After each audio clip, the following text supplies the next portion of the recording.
Welcome back to the edge of your seat.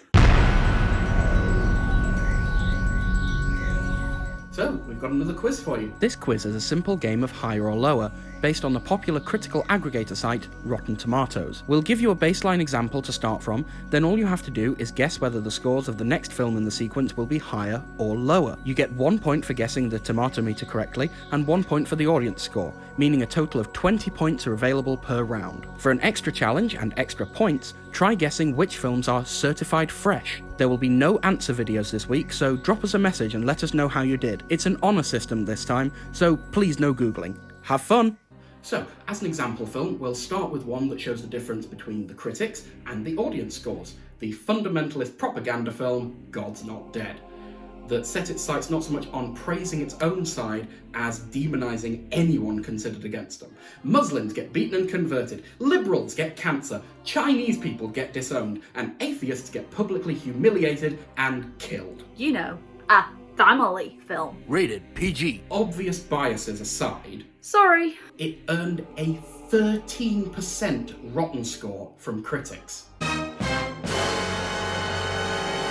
But such is the power of its fan base The hyper-religious or the bad movie buff? that it got a comparatively whopping 76% approval rating from audiences. So for our first comparison, we have the 2004 high school comedy Mean Girls, starring Lindsay Lohan and Rachel McAdams. The film brings a fresh perspective to teen life that resonated with many. It took the established tropes of high school groupings and gave them a millennial punch-up, thanks in no small part to the witty writer Tina Fey. In fact, much of her dialogue has now entered the pop culture vocabulary. Though fetch is still never going to happen. The question is, how well is that popular appeal translated to the tomato meter?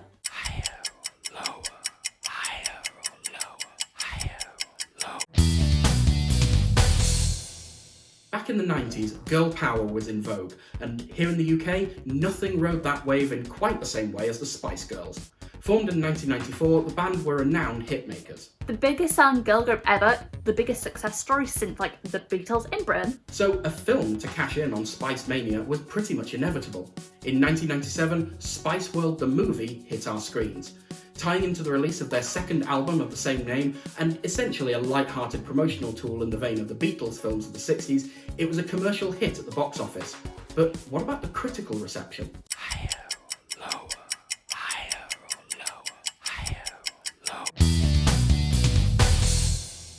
We said before about bad movie buffs. Totally us? So now it's time to take a look at one of the most famous gems of the subgenre. Released in 2013, Sharknado popularised the pulpy, made-for-home viewing sci-fi formula of combining natural disasters with past hit movies. What if Jaws and Twister, but the same movie? The main difference between Sharknado and some of the films that it took inspiration from is awareness. Sharknado knows it's bad and wants you to share in the joke to increase the fun. Whether that's clever or obnoxious is up to the viewer, but how did it work for the RT scores?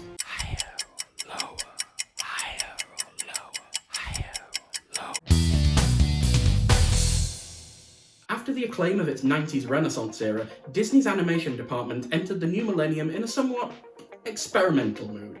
A return to their fairy tale princess roots had clearly been successful, but they wanted to tell different types of stories too.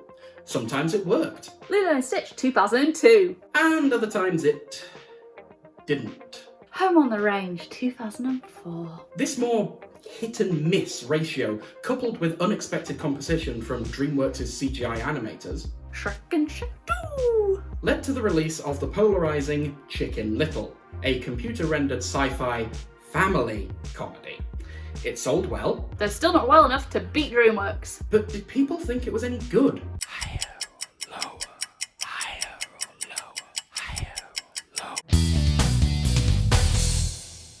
Back to the 90s again, and we're tackling what was, at the time, the biggest treat for nerds since Kurt met Picard. Picard's better. Yes, it's the infamous return to the galaxy far, far away in George Lucas's Star Wars Episode 1, The Phantom Menace. Much has been said about Star Wars from many different sources, and naturally we all have our own opinions. But we're not wading into that particular swamp today. The Last Jedi is total. No, we just want the numbers. Was the critical and audience reaction for The Phantom Menace higher or lower than that for Chicken Little?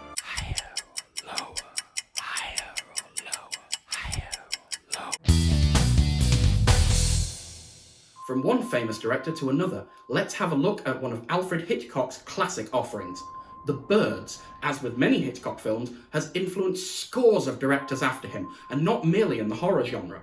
Ostensibly based on a short story by Daphne du Maurier, the film ramps up the thrills and the symbolism to focus on Hitchcock's regular themes of love and violence. Plus, people being trapped indoors by a force of nature?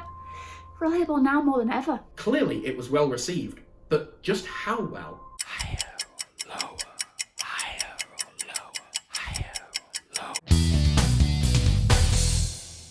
Another 90s film. We're millennials, shut up. Forrest Gump, the story of Tom Hanks' dumb but lovable character and his accidental influence on 20th century American history.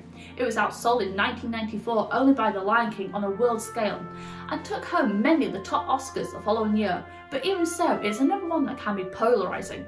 Is it a sweet hit of nostalgia or a sickly mess of pandering? And where did the scores land? Higher, lower, higher, lower, higher, lower. It's hard to remember after a decade of TV shows clamouring to be the next Game of Thrones, and every bit of teen fiction being measured against Harry Potter, but fantasy used to be a bit of a joke. Lies. Okay, I don't mean that it was necessarily bad, but it wasn't as culturally accepted and revered as it can be now. The Lord of the Rings films took what had been the reserve of the quietly bookish and gave it mainstream appeal, whilst retaining a lot of what made the source material beloved. Obviously, we can only highlight one of the trilogy here, so we're picking the finale. Is it the best or the worst of the three? Take your guesses on how Rotten Tomatoes ranked it. Higher, lower, higher, lower, higher, lower. Another Oscar down past the 3-hour mark. So long! Next up, it's the David Lean classic, Lawrence of Arabia, a historical drama of truly epic proportions. The film showcased not only expert cinematography and a breathtaking score, but career-defining performances from the likes of Peter O'Toole and Alec Guinness. As such, it's often cited as not only being one of the best British films of all time, but a world classic. But does the RT score reflect that? Higher, lower, higher, lower, higher, lower. Adrian! And finally for this round, we have the little film that could, the original Rocky. Telling a David versus Goliath story in a relatable way is always likely to land a hit. But the grounded and likeable aspiration of Rocky struck a knockout blow. Okay, stop with the boxing puns. It made a certified movie star out of Sylvester Stallone and kickstarted a franchise that's still going to this day. The question is, will it win this heavyweight match? Seriously, stop it. Or will Lawrence of Arabia force it to throw in the towel? That's it, I've had enough. Higher, lower, higher, lower, higher, lower. We hope you had fun. And we'll get up another round for you as soon as we can. See you. Oh, you're gone.